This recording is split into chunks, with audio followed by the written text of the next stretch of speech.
Oi turma, tudo bem? Mais uma semana, mais uma aulinha. Hoje nós vamos ver a diferença entre débito e crédito. Certamente vocês já ouviram muito falar sobre isso, mas não da forma como iremos ver na aula de hoje. Bora para a aula!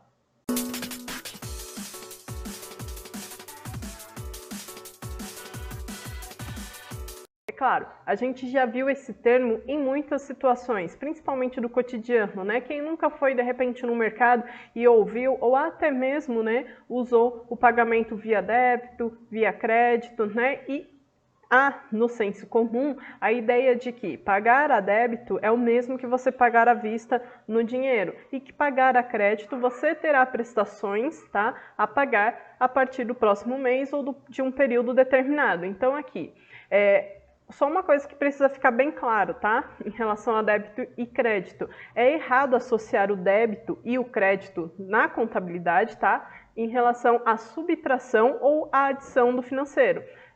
Por outro lado, então é correto a gente associá-los aos termos destino e origem, ok? Então, como eu coloquei aqui no slide para vocês, então débito, em termos contábeis, tá? Ele é o registro do aumento do ativo, ou seja, dos bens e direitos, ou a diminuição do passivo, das obrigações, ok? Então, débito sempre vai estar relacionado com a palavra origem. Então, da onde está vindo esse dinheiro, da onde está vindo esse investimento, ok?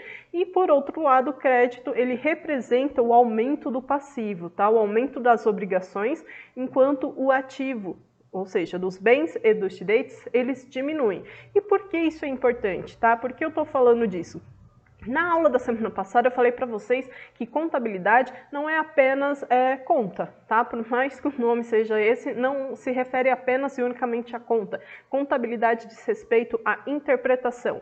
Então, se a gente tiver o senso comum de ver uma informação a débito, a gente vai simplesmente achar que, ok, essa conta ela foi quitada à vista. E não necessariamente, ela pode, de repente, ser até mesmo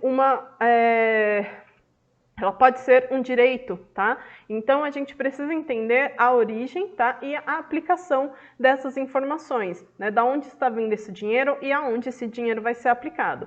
Então, aqui eu coloquei um exemplo. Lançamento, compra de veículo no valor de R$80 mil à vista via banco, tá? Esse daqui, não sei se vocês vão lembrar da aula passada, tá? São os razonetes, ok?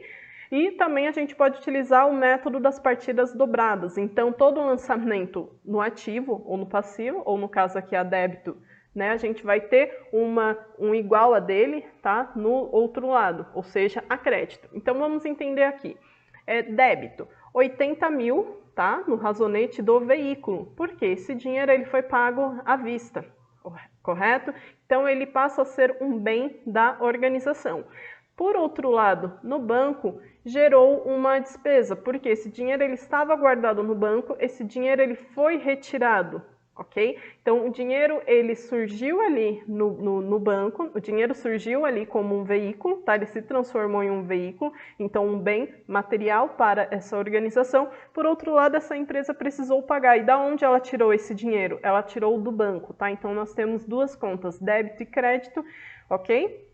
Inclusive aqui o método das partidas dobradas, como eu já havia passado para vocês, tá? O caso de fornecedores, o caso do banco. Então, na origem, a gente sempre vai pensar o seguinte, de onde sai o dinheiro para pagar essa dívida, ok? Então, o dinheiro, se ele está saindo do banco, olha lá, tá vendo? O dinheiro ele está saindo do banco. E aonde esse dinheiro ele está sendo aplicado? Então, ele me gerou uma despesa, né? Esse dinheiro ele está sendo retirado no meu banco e ele está entrando na minha empresa em forma de um bem, tá? Em forma de direitos, enfim, que eu tenho a receber. Esse dinheiro aqui, no caso, ele está sendo aplicado onde? Ele está sendo aplicado como mercadorias. Então, assim, eu tenho uma dívida que está sendo paga, né, ou será paga aos meus fornecedores, tá, no valor de 100 mil. Esse 100 mil que eu comprei nos meus fornecedores, eles vão vir como o quê? Eles virão como mercadorias. A partir do momento em que eu tenho essas mercadorias, elas são bens da minha organização. Afinal,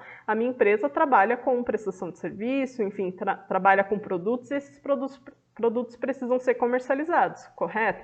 Então, aqui, a gente vê a origem do dinheiro, o dinheiro está saindo do banco, ele está vindo para os fornecedores, o que os fornecedores estão me enviando, ele está entrando na minha empresa aqui desse lado do débito, tá? Porque ele está gerando um aumento do meu ativo, ok? Ele está sendo aplicado aqui como mercadorias, certo? E aqui, como eu falei para vocês, o método das partidas dobradas, ele entende que a cada lançamento, né, a gente precisa ter o seu correspondente do outro lado. Então, aqui no meu balanço, eu teria 100 mil, tá?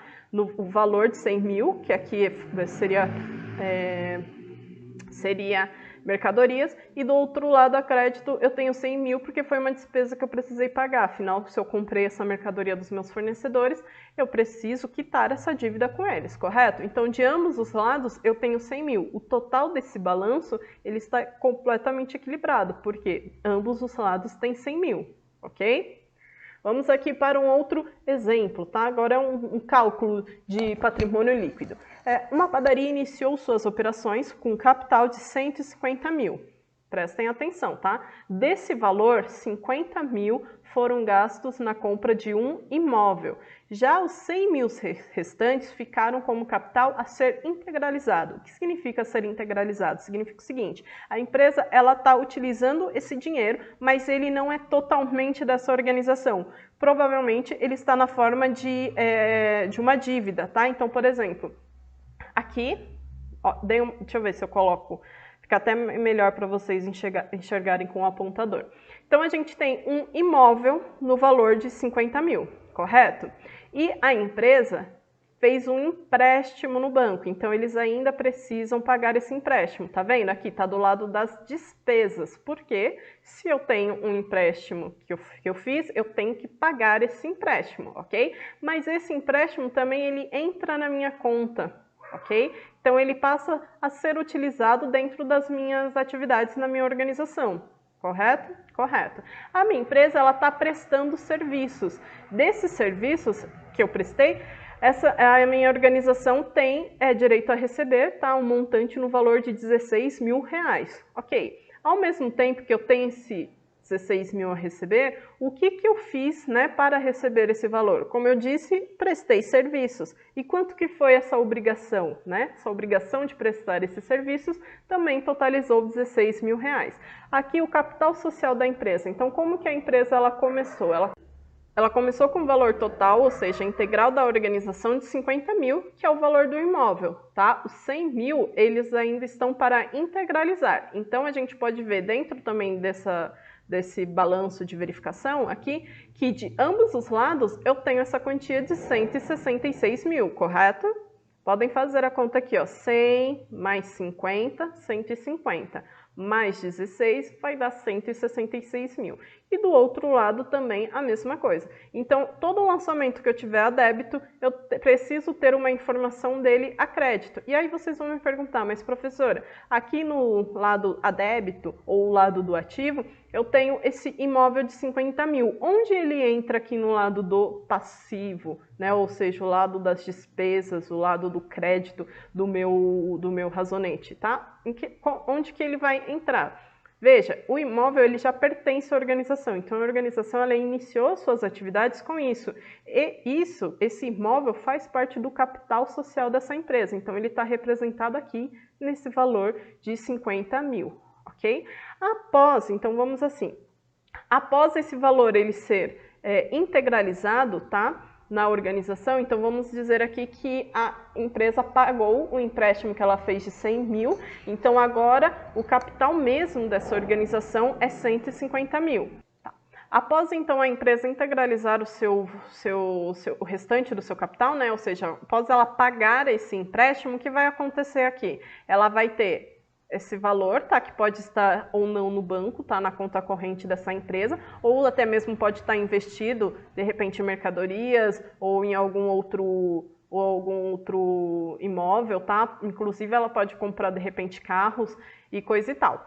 Ok, e aí o que acontece? Se eu não vou ter mais aqui esse valor de 100 mil, vocês podem me perguntar, nossa, professora, mas então o valor vai dar incorreto? Não, Só lembrando, a partir do momento em que o empréstimo for pago, ele se torna parte da organização, ou seja, ele está integralizado à organização e ele fará parte do capital social da empresa. Então, aqui deixará de ser um capital social de 50 mil e passará a ser um capital social de 150 mil. E aí eu somo 150 mil mais 16, também vai dar o valor de 166 mil. Ok? Como eu disse para vocês desde a aula da semana passada, contabilidade é interpretação. A gente precisa ficar atento às informações que são nos dadas dentro dessas situações aqui, ok? Vamos ver mais um exemplo. Caso da empresa Camix, tá? Então vamos ler aqui o enunciado. Camix iniciou suas atividades em fevereiro de 2018. Júnior deu R$30 mil à vista e ficou responsável pelas questões administrativas e o trato com os fornecedores. André, por outro lado, ele é responsável pela prestação de serviços e entrou na sociedade com 20 mil e seu carro no valor de 27 mil, tá? Então, assim, eles tiveram gastos com fornecedores no valor de 12 mil reais, o aluguel do imóvel no valor de 3 mil reais, eles fizeram um empréstimo de 10 mil reais e uma compra a prazo feita pelos clientes no valor de 5 mil reais. Como que a gente vai pôr esses valores aqui? A gente tem no banco um valor no total de 60 mil, tá? E aí vocês vão me perguntar, nossa, Pro, mas por que esse valor no valor de 60 mil? Veja bem, Júnior deu 30 mil de entrada e André 20 mil, correto? Essas duas contas dá 50 mil. Eles fizeram um empréstimo no banco, então também tem 10 mil a mais, totalizando esses 60 mil, ok? O carro do André também está descrito aqui, afinal ele é também um bem dessa organização, ok? Ele é no valor de 27 mil. Eles possuem um imóvel, tá? Que é alugado, mas ainda assim é um imóvel a qual eles estão desempenhando as atividades da empresa, no valor de 3 mil reais, tá? Mercadorias, afinal eles compram, né? Tem gastos com os fornecedores no valor de 12 mil reais por mês, porque eles compram mercadorias todo mês. Então, as mercadorias entram também nesse valor de 12 mil reais. E eles têm, né, uma duplicata a receber, eles têm esse direito a receber porque os clientes fizeram conta a prazo no valor de 5 mil reais, ok? Então, todas essas informações estão descritas aqui do lado do ativo. Por quê? Porque elas representam, então, bens e direitos dessa organização. A gente também pode ler isso como débito, tá? Afinal, você tem um aumento do lado do ativo, ok? Do outro lado, a gente também precisa descrever essas informações. Então, se eu acrescentei 10 mil reais aqui, que eles pedirem emprestado no banco, eu tenho que colocar aqui 10 mil, que é referente ao empréstimo que eles fizeram. Afinal, eu fiz esse empréstimo, eu não tenho esses 10 mil, eu preciso quitar essa minha dívida. Então, se é uma dívida, se é uma despesa, é uma obrigação, ok? Se eu comprei mercadorias, essas mercadorias elas não vieram do nada, tá? Elas foram fornecidas pelos meus fornecedores, então eu tenho uma obrigação para arcar com essas mercadorias todos os meses com os meus fornecedores, ok? O imóvel aqui nesse valor de 3 mil reais está referente a esse aluguel do imóvel, ok? Então eu preciso pagar 3 mil reais de aluguel todo mês. Então eu tenho um imóvel ao qual eu desempenho minhas atividades, mas eu também preciso pagar todo mês, né, o aluguel deste imóvel. Aqui eu tenho direito a receber de 5 mil dos meus clientes. Por quê? Porque eu prestei um serviço, porque eu vendi mercadorias, ok? Então, a prestação desses serviços e até mesmo a venda dessas mercadorias entram aqui para mim como serviços prestados também no mesmo valor, ok? Então, o meu patrimônio líquido ele vai ficar como? Qual é o capital social da minha empresa? Vamos lá. 30 mil que o Júnior entrou, tá? Mais 20 mil que o André deu, nós temos então 50 mil reais. Mais 27 mil. Quanto que é 50 mais 27 mil? Exatamente, 77 mil reais, ok? Então, eu coloquei aqui exemplo para vocês, é banco mais veículo. Então, nós temos esse valor aqui de 77 mil, ok? Quando a empresa pagar, tá, o empréstimo, então o que vai acontecer? Ela já não vai ter mais 77 mil de capital. Ela vai ter, na verdade, 87 mil de capital, ok? Eu coloquei aqui do lado 87, porque certamente vocês somariam e iam ver que está dando informação a mais ou informação até mesmo a menos, ok? Mas por quê? Daria 87 mil se você considerar os 10 mil de empréstimo, só que esse empréstimo ele ainda não está integralizado na empresa. Então, eu preciso retirar ele e ter somente o que é real, o que é da minha empresa, tá? Para colocar como capital social dessa organização. Então, ao fazer as contas de ambos os lados, eu vou ter o valor referente a 107 mil, ou seja, o meu cálculo ele também está correto.